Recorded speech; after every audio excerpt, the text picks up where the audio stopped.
Hello, aspirants. Hello, good morning, everyone, and I hope you're all doing great out there. This is me, Varun Rao, and in today's session, we will look at the history of formation of Andhra Pradesh, 1956. ఇప్పుడు మనం we're not talking about post independence అండి. Post independence ఎలా వచ్చింది అంటే మనకి recent formation అండి 2014లో మళ్ళీ reform అయింది.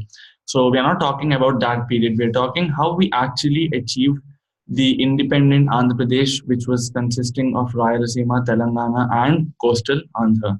Right. So let us begin with this. And in the previous video, we have already covered two topics. The first one is the portion and what is Group 1 services. And in the second video, we have taken a look at basic physiography and state symbols of Andhra Pradesh. Right. So in this video, let us focus on the historical background of formation of Andhra Pradesh and the evolution of Hyderabad, how Hyderabad was captured and Andhra was formed. Right now, this is a bit important because Andhra, the current Andhra which we see in 2014, is or was also carved out of the same state which was formed in 1956. Right, so it's very important for us because this Andhra Pradesh is an integral part of the previous state. So we have to understand how that was formed, and then we would also know how the state today got carved out and the reasons behind it. We look at all of them one by one. But then let us understand first the polity behind separation of two states. How is it possible? What were the committees that were formed? And stuff like that. Okay, so let us begin, guys. And today, I think the date being 12th, we have only less than 40 days available for the exam, right? So we need to prepare ourselves. So in this video, we would be looking at the geographical history of the previous Andhra Pradesh and this Andhra Pradesh, and I mean the current Andhra Pradesh. We would be looking at the political history. We would be looking at the struggle for Andhra, the leaders involved behind formation of the state, and finally how the state was formed, like the date on which the state was formed, what happened, and we'll be looking at things like that.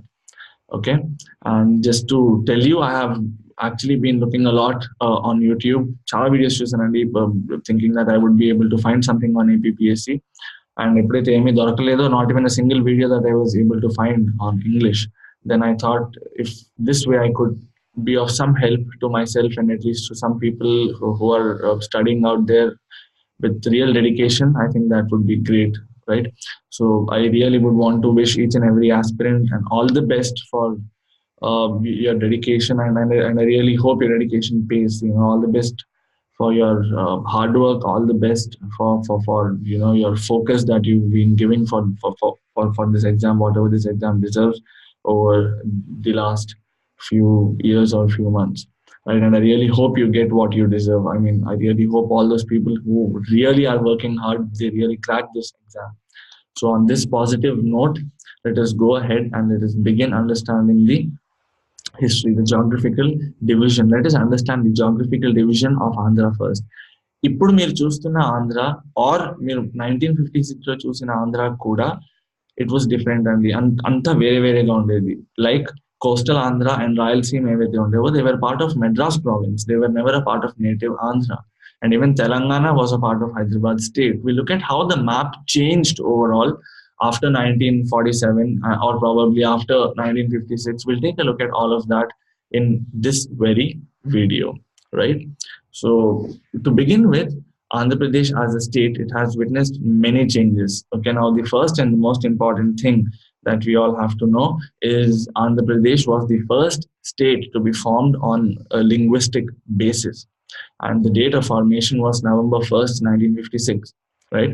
Now, 1947 to 1956 is very important for us because this is the period which defines how Andhra Pradesh became independent, or how Andhra Pradesh came to be formed as a new state on the basis of language, and the language is Telugu. And we have three most important regions of Andhra Pradesh to which you can split into. They are coastal Andhra, Rayalaseema, and Telangana as of now. But then initially, all these parts were not a part of actual Andhra. So we'll see what it is, how it is, and how did we emerge as the state, and what led to bifurcation and all these, right? So coastal Andhra and Rayalaseema, they actually belonged to Madras province. Madras is the Tamil Nadu part. And Telangana, it belonged to Hyderabad state. Now, this was an independent state ruled by a native Nizam. Okay, now this Nizam was the ruler of Hyderabad, and Hyderabad was a very important province of the country, right? As you are already able to see in the second paragraph, of all the 568 native Indian states, Hyderabad was one of the most important. And though it was not directly under the British control, you can say that Hyderabad still was very important for Britishers, and this province had its own law. Nizams had their own method of ruling. Urdu was the language that was practiced, right? And though English was the official language of Madras province or Madras presidency, Urdu still remained as the official language of Hyderabad state, right? And the maintenance of all records, I mean, even employee records, government records, అన్నింటికి అన్ని, I mean, each and everything మనకి ఉర్దూలోనే ఉండేవండి, at least as far as Hyderabad is concerned. So blatantly, you can just say that Hyderabad independently followed its own Mughal administration, and changes were made very slowly over time to this place. Changes were not made immediately. Now, this was the geographical situation back then. Now, if you look at the political turmoil, which is the political confusion, that is a different story altogether. The Nizam of Hyderabad never wanted to be part of the country in the first place. He was vehemently against the idea of joining the Indian Union, right? Though India got independent on 15th of August 1947, as we all know, the struggle to make Hyderabad a part of Indian Union was not seen very clearly, and even the last of the Nizam resisted the efforts made by Indian government to merge with Indian state. And many people ask me, or I mean, I hear a lot of people in random discussions saying, Hyderabad ఒప్పుకోలేదు, హైదరాబాద్ మీద direct గా attack చేశారు, అప్పుడు కానీ ఒప్పుకోలేదు. That's all false. We tried to have a lot of negotiations. The actual story is we tried to have had a lot of negotiations. We, as in the Indian political, the people from center, like you can say, Sardar Vallabhbhai Patel has sent a lot of missionaries to talk to him. He had a lot of people trying to convince him, trying to coax him uh, to be a part of India. But then, when he very strongly resisted against all requests and against all friendly approaches, that is when the Indian government had to take a very strong and a repulsive action, and that military action that was named as Operation Polo. Right now, again coming back to the history. Now, while Hyderabad remained as an independent province under the rule of the Nizam, coastal Andhra and Rayalaseema remained to be a part of Madras presidency during 1947 to 1952. Now, in the meanwhile, Ramaswamy Reddyar became the first chief minister of Madras state. And we already know that coastal Andhra and Rayalaseema are a part of this province, right, or this region, that Madras region where Ramaswamy Reddyar was the chief minister. And we had Pusapati Sanjeevi Kumaraswamy Raja, who was the chief minister of Madras presidency from 1949 to 1952. So these are the two important people. The first one is Ramaswamy Reddyar, and the second one is Pusapati Sanjeevi Kumaraswamy Raja. Okay, that's a big name, but then yes, we have two people. We'll first and second chief ministers of Madras province. Right now, if we talk about Operation Polo, again, which we just had a background of, because of severe resistance of the Nizam of Hyderabad, the government of India had to launch a police action with the name Operation Polo, right?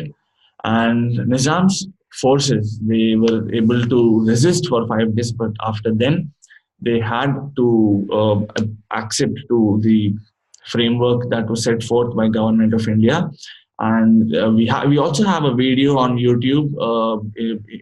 I think it's in a lot of episodes. It's already shown in a lot of videos where the Hyderabad state Nizam officially announced that he was surrendering to the government of India, and he is seceding and accepting that Hyderabad would formally be a part of Indian Union. Thus, in 1949, Major General Jain Chaudhary who was the military governor of Hyderabad, right? And during his time, we also see that M.K. Vellodi was appointed as the first chief minister of Hyderabad state in 26 January 1950, which is the Republic Day.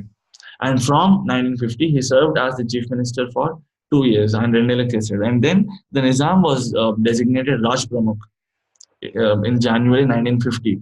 And then he also resigned in 1956 when Hyderabad was split on linguistic lines.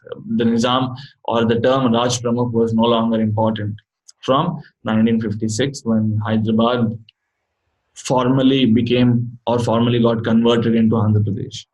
Okay, so M.K. Vellodi is the first chief minister of Andhra Pradesh. Now, to give you a small idea about this guy is a fantabulous guy. He's actually a very senior ICS officer, Indian Civil Services, and his experience. He's got great experience in terms of administration and understanding what is required for the state at that point of time. That is the reason why a stalwart like him was made the chief minister of Andhra Pradesh at that point of time.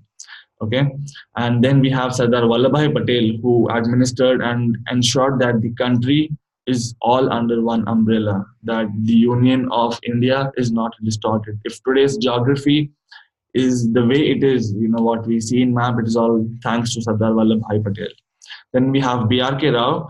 He was the first chief minister, he was the chief minister of Hyderabad after M.K. Vellodi, right, from 1950 to general elections. And we have C. Rajagopalachari, who was the Congress-supported chief minister, right? So these are the four people who are very important, and we'll be looking at them as we go ahead. Okay. Now, some important personalities behind formation of Andhra Pradesh from the state of Madras. Okay. Now, these are the people that we have. Now, going ahead, we would see that post-independence after 1947, the fight for an fight for a separate linguistic state became quite vigorous, and it also got an aggressive phase. Moreover, the demarcation of the states was based on history, and it was to maintain the princely states. Okay, and that structure was no longer required. If you have read the Indian polity, అందులో మీకు tier A states, tier B states, tier 3 states or C states అని ఉంటాయి. ఇందులో they have divided states according to the revenue they were able to generate, according to their own comfort zone. I mean the Britishers. But then this kind of demarcation or state separation was no longer required, because now we are Indians and we were just administering ourselves. We were not being administered by any third party or any other country. Now we were sovereign and we had the power to rule our own nation. Right at this point of time, because of the agitations on linguistic lines, the government felt that it was good enough to good enough to launch or to come up with a commission, and that is how the first commission came up under S.K. Dhar, right? And this was named as the Dhar Commission. Okay, and Dhar Commission somehow did not recommend separation of states on the basis of linguistic idea. They said that this would draw adverse reactions, and they also said that doing something like this might harm the integrity of the country. Alagandi, it's because చాలా మంది they would come up with their own requests. అందరికి వాళ్ళ state కావాలంటారు, బోడోలాండ్, విదర్భ, అలాగా we would have n number of requests, and the country would break into small parts. ఇవాళ మనం ఏదైతే చూస్తున్నామో 29 states, అది గ్యారంటీగా ఒక 200 states అయిపోయి ఉండేది, because right now we have nothing less than 10 to 15 agitations. And if things like these were supported right in the first day, we would have had only like 20 colonies which would have become one state, which would not make any sense, right? So that is the reason why Dhar Commission feared that it would not be in the interest of the nation, or it's too early to split the country on linguistic criteria. But then the Congress party immediately constituted another unofficial committee consisting of 3 people, and this was known as JBP committee. And the people involved were Jawaharlal Nehru, Sardar Vallabhbhai Patel, and Pattabhi Sitaramaya. వీళ్ళందరూ చాలా important. దీన్నే చాలాసార్లు ఇంటర్వ్యూలో and prelims లో questions లో కూడా అడుగుతారు. Even in UPSC or state public service commissions చాలా చోట్ల అడుగుతారు దీన్ని. So these names and the year and the name of the commission is very important. Now, the first elections were held in 1952 during the same time. Okay, and elections, utti state lone kaadu, elections were held both for center and state government. And we just saw BRK Rao, who is Burugula Ramakrishna Rao, and photo ikkada pettam kadandi, the third person who has this white hat. He is the person who is BRK Rao. He took charge as the chief minister of Hyderabad state after the 1952 elections. Now, while elections in coastal Andhra and Rayalaseema region are held as a part of Madras state, here we would be seeing that Congress formed a government with C. Rajagopalachari as the chief minister. That is the fourth person that you're able to see here. Okay, so these were the two people who were the chief ministers of the country during this point of time. Now let us just understand the history of State Reorganization Committee.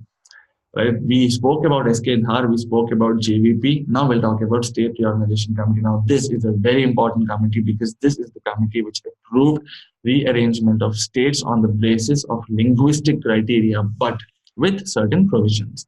So SK Dhar committee said that division of states is not in country's interest. Now this is the first committee to be formed. Then, because of some more doubts and because they wanted to understand things themselves, JVP committee under the reign or under the leadership of Jawaharlal Nehru, Vallabhbhai Patel, and Patabhi Sitaramaya, they also formed a committee to study what Dhar committee said. Dhar committee em chepparo aa recommendations ni study cheyadaniki JVP committee vachindi, and they also said that the time is not right. Basically, it said that it's too early for the country to split into states. Finally, we have SRC, which is State Reorganization Committee, and this committee approved the arrangement of states, but with some provisions. Okay, and they said that the state can be partitioned on the criteria of language. And it also it also has three important members. The three important members are Fazl Ali, H.N. Kunjru, and K.M. Panikkar. These names are very important because they also played a very significant role in the framework of Indian Constitution, right? So, yeah. Now, again, coming back to the history of Andhra, Asal Enduku Oppukunnaru, why was it so important? What is the reason that the center gave the authority for a state to come up with its own state, right? So, if we take a look at it here, we would see that Potti Sriramulu was one of the strongest leaders of Andhra Pradesh movement, and he took infinite fasting from 1952, right? And he said that no matter what, we want an independent state for the Telugu speaking people, and that this state is to be carved out from Madras state and from other provinces wherever people speaking Telugu were involved. Right now, this struggle continued from October 19 to December 15. Right, so October, November, and December, almost for good 80 days, he had nothing, and then finally Potti Sriramulu garu, he breathed his last, and ఆ రోజు ఆయన కోల్పోయారండి. And ఆ రోజు నుంచి 1 week lopala, even within a week, the Prime Minister immediately announced the formation of Andhra Pradesh, okay, consisting of coastal Andhra and Rayalaseema, with Kurnool as its capital. And this state was officially formed on October 1st, though it was declared immediately. It was inaugurated a bit later. Now, again, coming back to the State Reorganization Committee. So what we are doing is we are trying to understand the bits of State Reorganization Committee to Andhra Pradesh and how they both are interconnected. Right now, again, going back to the SRC, which was headed by Sir Syed Fazl Ali. He heard the views of different people and organizations, and based on this, the commission came up with the following statements. He said that the Congress Party High Command preferred Vishal Andhra and enlarged the state by including 9 Telugu-speaking districts. So the state started to get modified. Okay, and now we had అంటే ఏదైతే 11 ఉండేవో, now they came up to be 20 districts. In the process, Hyderabad was split among Maharashtra, Karnataka, and Andhra Pradesh. So that is the reason why you would see that even the languages close by states have many terminologies in common. I mean, languages, culture, they all have their origin, you can see that they all are very similar, and they would only be a bit different as you keep going farther. మీరు ఎలా అయితే ముందరికి వెళ్తూ ఉంటారో అక్కడి నుంచి అలా culture కొంచెం కొంచెం కొంచెం మారుతూ వెళ్తుంది, even the language. So this is how origin of language and diversification of language is seen in this country. That is why we say India is a country with great diversity, and diversity like this is not experienced in general places, right? And the state of Andhra Pradesh emerged with all the districts of coastal Andhra and Rayalaseema on the 1st of November 1956, with Neelam Sanjeeva Reddy as the first chief minister and CM Trivedi as the governor. So as you're able to see, left side lo unnadi Pata Hyderabad andi, and right side lo unnadi is the independent state of Andhra Pradesh, in which you have Telangana, you have Rayalaseema, you have coastal Andhra, right? So this is how the state was formed. And as we know, not all provinces were here right from day one. You have different provinces which were added at different periods of time till 1970s. Right, so this is the history of formation of Andhra Pradesh till 1956.